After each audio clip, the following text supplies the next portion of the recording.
The administration sees it as a movement today, with Mexico and Canada promising a lot that they weren't promising before. Not true in our case. I mean, can only speak very directly on this. We've had candid conversations with the administration for a long time on what we felt we could do and what we felt needed to be done, not just for you, but also for us. And many of those expenditures were already announced by the Prime Minister many weeks ago. Just as he did earlier today with Mexico, Donald Trump has just now folded in his ridiculous trade war against Canada in exchange for things that Canada has already been doing under President Biden. And it's so bad that even Fox News and CNN are reporting that.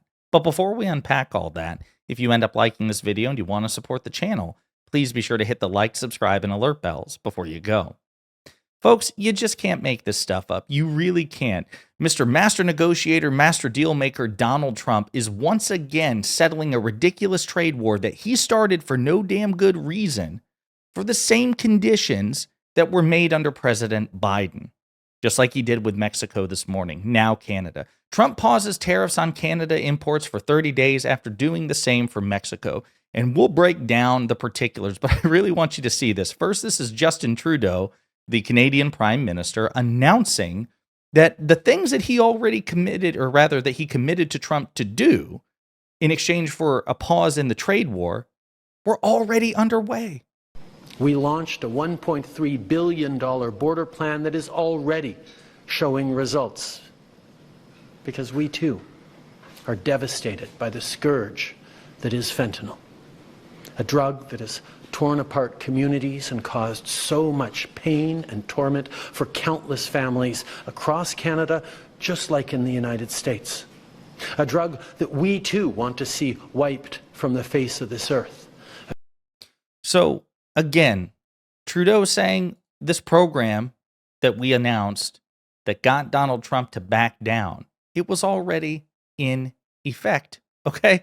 So in a tweet Monday announcing the pause, Trudeau wrote, quote, "I just had a good call with Donald Trump."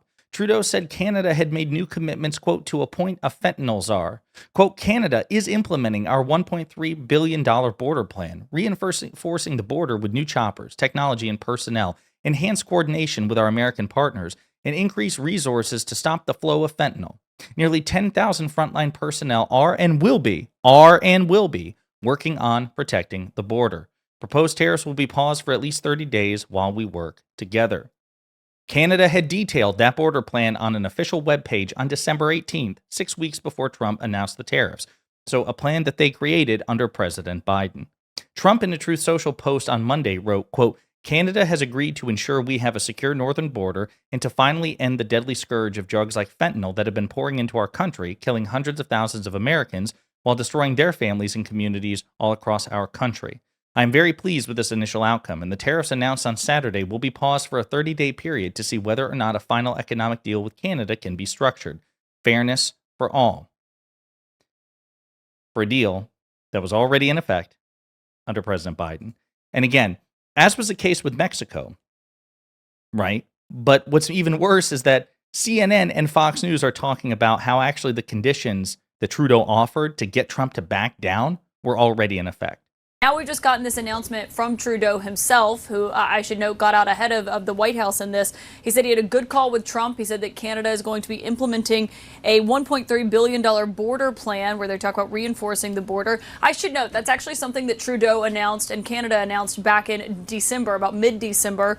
But also in this announcement, Jake, he says that they are going to have frontline personnel working and protecting the border after concerns about fentanyl coming across. And he said that they are going to be appointing a fentanyl czar and that they will list cartels as terrorists and ensure 24/7 eyes on the border. I believe it is the fentanyl czar that is new here, but it's that last sentence, Jake, there at the end is the most important here. He says, proposed tariffs will be paused for at least 30 days while we work together. That is the... Now we've just gotten this...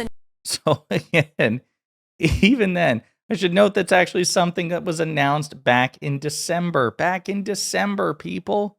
And again, even Fox News is talking about this. So here it is being reported on Fox. Security goes down. Clearly, the administration sees it as a movement today, with Mexico and Canada promising a lot that they weren't promising before. Not true in our case. I mean, can only speak very directly on this. We've had candid conversations with the administration for a long time on what we felt we could do and what we felt needed to be done, not just for you, but also for us. And many of those expenditures were already announced by the Prime Minister many weeks ago. So security goes. So even Fox News is having to deal with this. Like, oh, yeah, so I mean, clearly you guys gave Trump a lot, right? No, not true. Not in our case. It's so embarrassing. It really is that this is where we are. That, again, remember with the situation with Mexico, because we talked about it earlier. Trump says, hey, I'll pause tariffs for 30 days. In exchange, I want you to basically do what you did for Biden, sending 10,000 troops, 10,000 Mexican National Guardsmen to the U.S.-Mexican border. Again, that happened under President Biden without a trade war and without stock market crashes. It was just sheer diplomacy. And now you have a situation where what is being offered to Trump was created under President Biden in December and then has been implemented along the way. As a matter of fact, there's no troop surge. It's like going back to what Trudeau said, which is that, you know, the 10,000 personnel on the border, nearly 10,000 frontline personnel are and will be working on protecting the border. They have already been doing it. The sad thing is that Trump is going to take a victory lap over this. And what's even sadder is that so many people, like on Fox, they're going to try to tout this as a win, that this is proof of Donald Trump's deal-making prowess. And again, I can't stress this enough. Are the facts on Trump's side? No. With Mexico and Canada, Trump triggered a painful and unnecessary trade war with two of our biggest trading partners, two of our three, potentially driving them into the arms of China. And we'll talk about that in just a second. Just to get things that Biden got without doing any of it. The facts don't favor Trump. The facts are squarely against him. This proves his inferiority to Joe Biden and to the Biden administration. But you have to consider the media landscape. He's got a cult of personality that hang on every word he says and take everything he says at face value, except when they don't, when it's convenient, right? But when he touts this as a win, they're going to run with it. Tim Pool's going to run with it. Ben Shapiro's going to run with it. Matt Walsh, Michael Knowles, Steven Crowder, Jordan Peterson, Piers Morgan, Fox, OAN, Newsmax. That's a lot of in terms of propaganda, going to take this meaningless shit and run with it. And remember, facts don't speak for themselves. They never have, they never will. It's up to you and me to persuasively parlay the facts and convey the facts to the people and say, no, Trump risked a stock market catastrophe and jeopardized crucial, vital trading relationships, all for shit that a more experienced, more competent statesman, President Biden, got without any of it. The 10,000 troops, Biden got that from Mexico in 2021. The border negotiations, well, that happened in December when Biden was still president. He got that from Canada. That's what competent statescraft and competent diplomacy will get you. You don't need to just reflexively go for the stick and attack your allies. And again, the consequences of this, well, it's been reported that, Canadian union leaders are saying no turning back despite tariff pause.